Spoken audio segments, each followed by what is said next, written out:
حدیث نبوی ہے، رسول اللہ صلی اللہ علیہ وسلم نے سلمان اور ابو درداء رضی اللہ عنہما میں ہجرت کے بعد بھائی چارہ کرایا تھا۔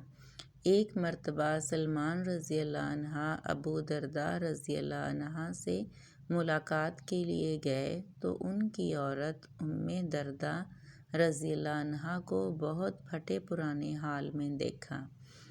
ان سے پوچھا کہ یہ حالت کیوں بنا رکھی ہے؟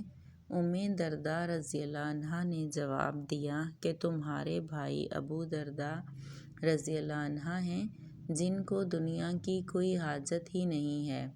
پھر ابو درداء رضی اللہ عنہ بھی آ گئے اور ان کے سامنے کھانا حاضر کیا اور کہا کہ کھانا کھاؤ۔ انہوں نے کہا کہ میں تو روزے سے ہوں۔ اس پر حضرت سلمان رضی اللہ عنہ نے فرمایا کہ میں بھی اس وقت تک کھانا نہیں کھاؤں گا جب تک تم خود بھی شریک نہ ہوگے۔ راوی نے بیان کیا کہ پھر وہ کھانے میں شریک ہو گئے اور روزہ توڑ دیا۔ رات ہوئی تو ابو درداء رضی اللہ عنہ عبادت کے لیے اٹھے اور اس مرتبہ بھی سلمان رضی اللہ عنہ نے فرمایا کہ ابھی سو جاؤ۔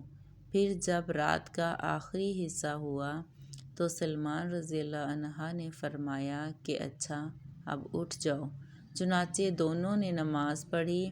اس کے بعد سلمان رضی اللہ عنہ نے فرمایا کہ تم پر تمہارے رب کا بھی حق ہے، جان کا بھی تم پر حق ہے اور تمہاری بیوی کا بھی تم پر حق ہے، اس لیے ہر حق والے کے حق کو ادا کرنا چاہیے۔ پھر آپ نبی کریم صلی اللہ علیہ وسلم کی خدمت میں حاضر ہوئے اور آپ صلی اللہ علیہ وسلم سے اس کا تذکرہ کیا۔ آپ صلی اللہ علیہ وسلم نے فرمایا کہ سلمان رضی اللہ عنہ نے سچ کہا۔ یہ صحیح بخاری کی حدیث نمبر 1968 ہے۔